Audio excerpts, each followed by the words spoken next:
Hello there, this is Retro Spirits Guide and presenting Sega Rally, and this is on the Xbox 360, also known as Sega Rally REVO. This is the Sega Rally with the deformable landscape. There was no lambs to escape in this. This is by the now defunct Sega Racing Studio, published by Sega, and this is the Sega Racing Studio logo. And some horrible music. This was made in all places Solihull, near the Birmingham airport. So that's exciting, isn't it? In the UK, grand old UK, and here we have the most hideous front end in all of gaming history. Confusing boxes flying across the screen, especially when you get to the cars. Picking a car is an absolute freaking nightmare. The ugliest and least interesting front end in existence. Well done, whoever pushed this through development. You have really aced. It's so confusing. It's the same cards over and over again. Shit front end. Anyway, into races. So, like I said before in the introduction, the main reason this game exists is because Sega Rally is a great game, and this is Sega in their wisdom to continue on the lineage, and we have some deformable track tech, which in the form it appears on this disc is pointless for the following reasons. You can drive over the train. Yeah, the train deforms. The train deforms over the course of a few laps, but it doesn't do anything. It's a visual. It's just visual. It doesn't stop the car. Like the car can travel across them. It doesn't really upset the car. Doesn't unsettle it. It doesn't kind of force the car to a direction. It's really, like I said, it's really just a visual effect, and it probably cost a lot to render because it's sort of tessellated mesh,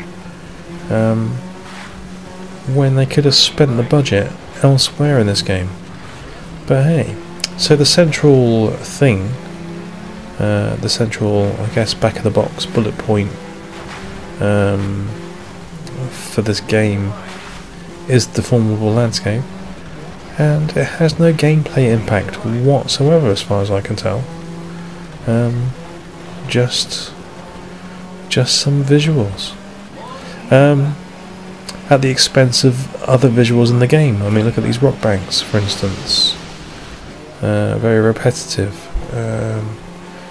I'm sure that's because of all the geometry and all the textures being applied to the track. But anyway, how does the game play? Well, the game plays okay. The handling's kind of alright. It's quite Sega Rally-ish, I guess. The frame rate is 30, not a silky smooth 60. But, you know, you can drift the car fairly easily. Having said that, the track takes up most of the render budget.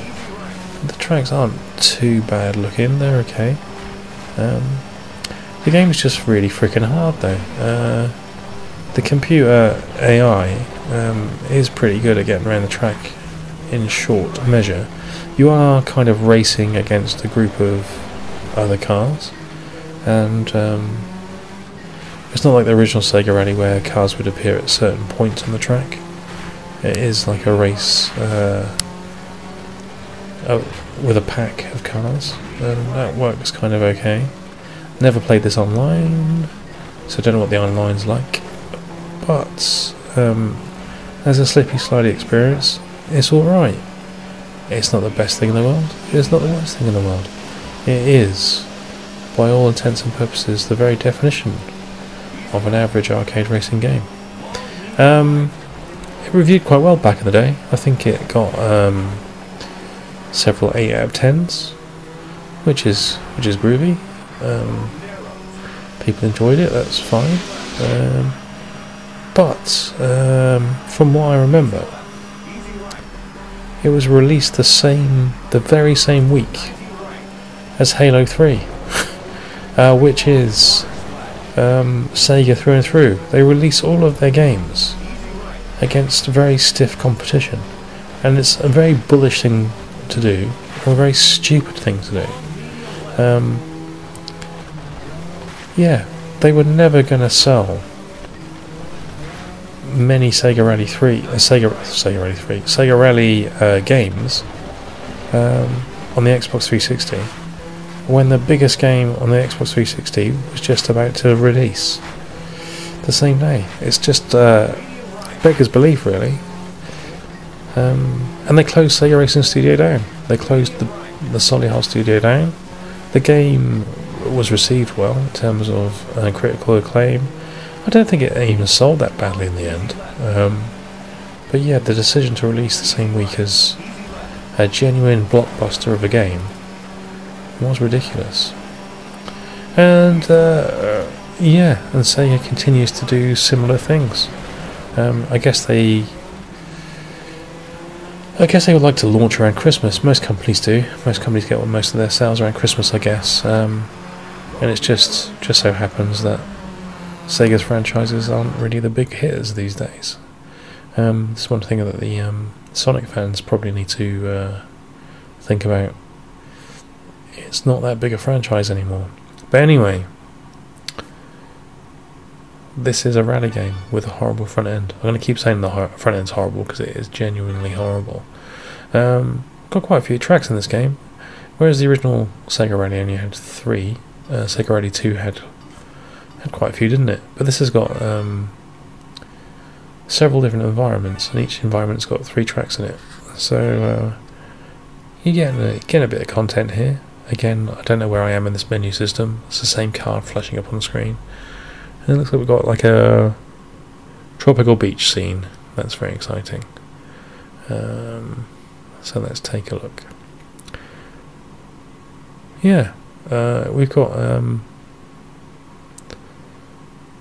lot of loading. More loading than you'd care for, to be fair. Okay. Random sound effect. Got a variety of vehicles. We've got some 4x4s there, look. Some sort of Paris to Dakar type things. Another track which is flat as a pancake. This might be like an interesting little drive though. Let's go down by the beach. Never really played a lot of this game. Like I said, I just found it a bit tedious and a bit dull.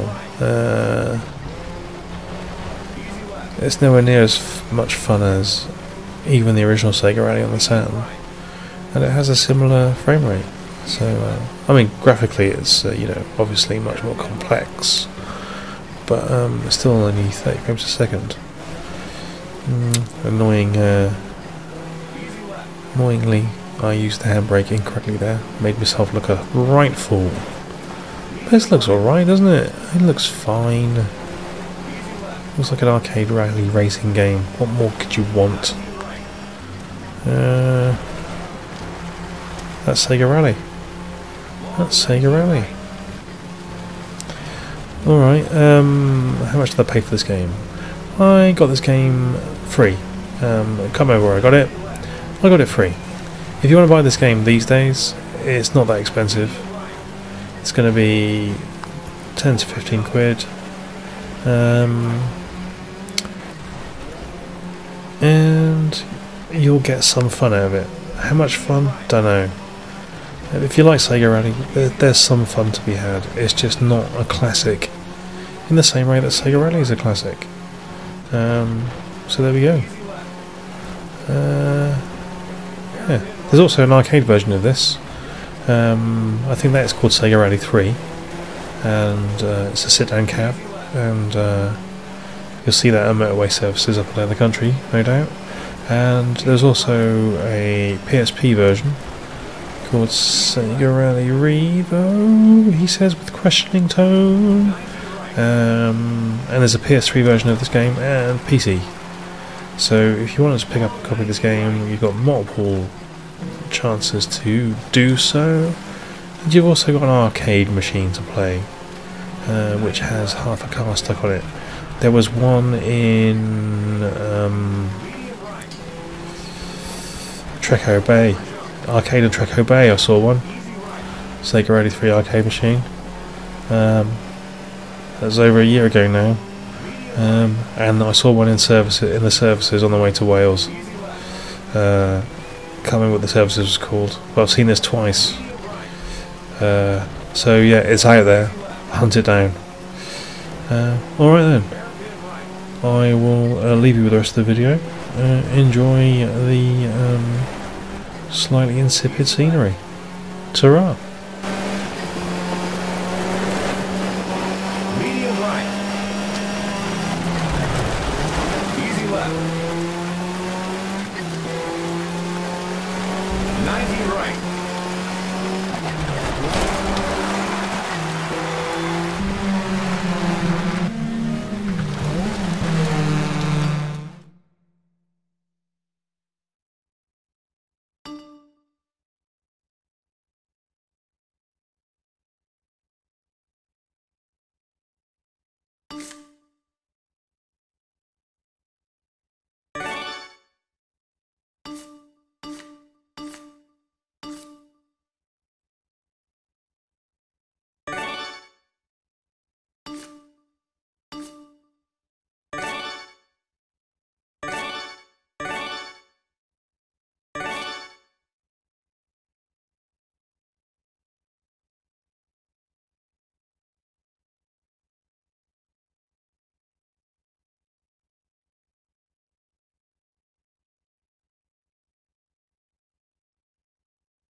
Three, two, one, go!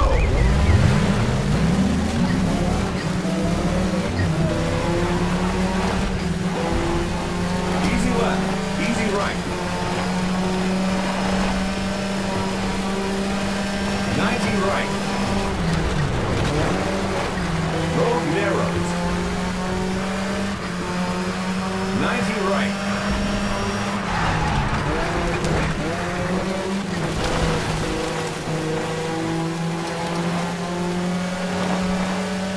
Medium right, medium left.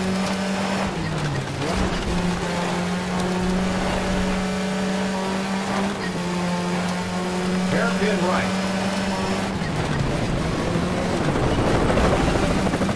Long medium left. Easy right, maybe. Bridge. Medium right. Medium right. Bridge. Very long, medium right.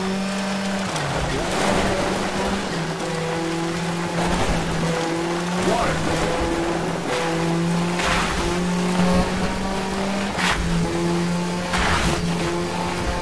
90 right.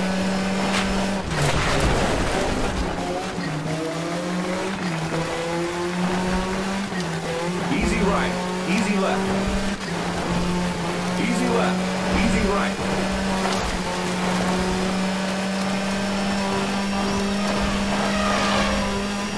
Easy left, easy right.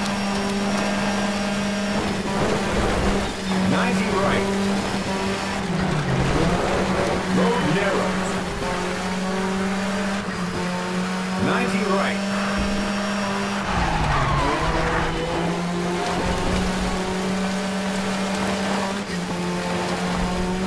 Medium right, medium left.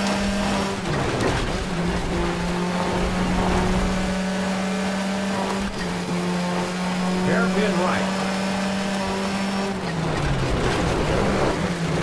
Long medium left. Easy right, maybe. Bridge. Medium right. Medium right. Bridge. Very long, medium right.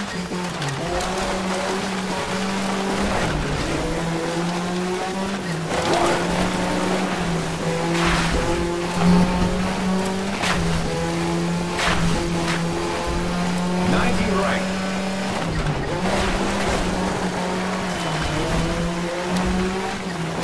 Easy right. Easy left. Easy left. Easy right.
Road narrows.